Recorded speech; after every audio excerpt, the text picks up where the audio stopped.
He'd begun to read the novel a few days before. He had put it aside because of some urgent business, opened it again on his way back to the estate by train.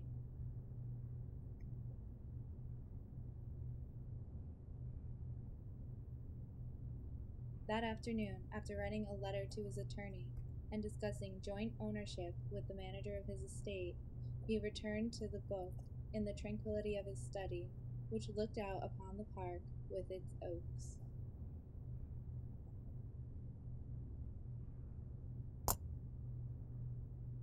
Sprawled in his favorite armchair, its back to the door, which otherwise would have bothered him as an irritating possibility for intrusion.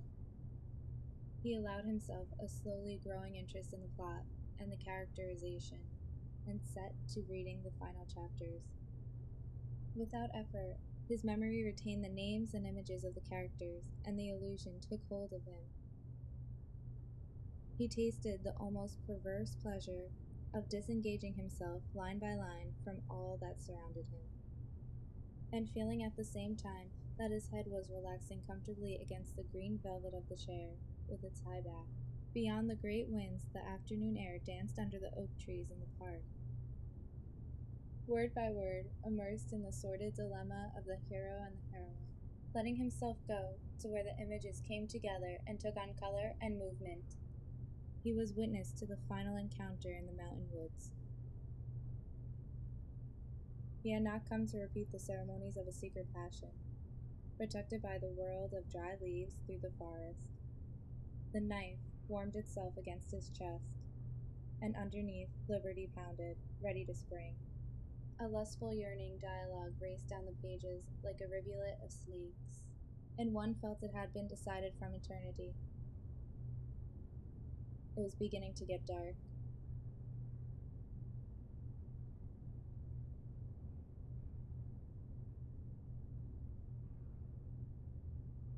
Without looking at each other now, rigidly fixed upon the task which awaited them, they separated at the wood's edge.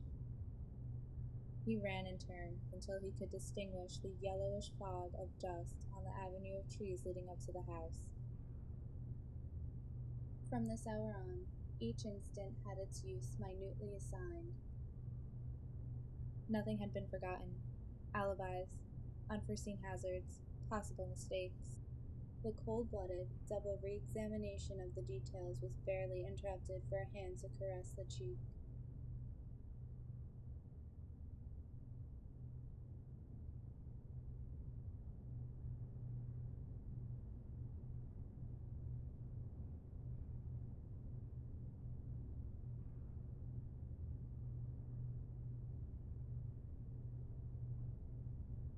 The dogs were not supposed to bark, and they did not bark. The estate manager was to not be there at this hour, and he was not.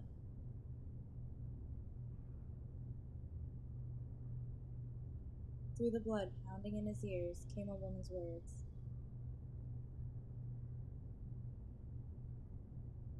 He entered through the door which she left open for him, up the stairs, first a carpeted stairway.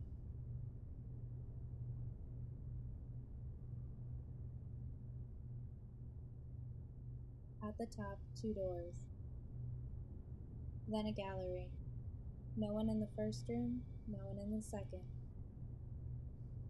And then, knife in his hand, the light from the great windows.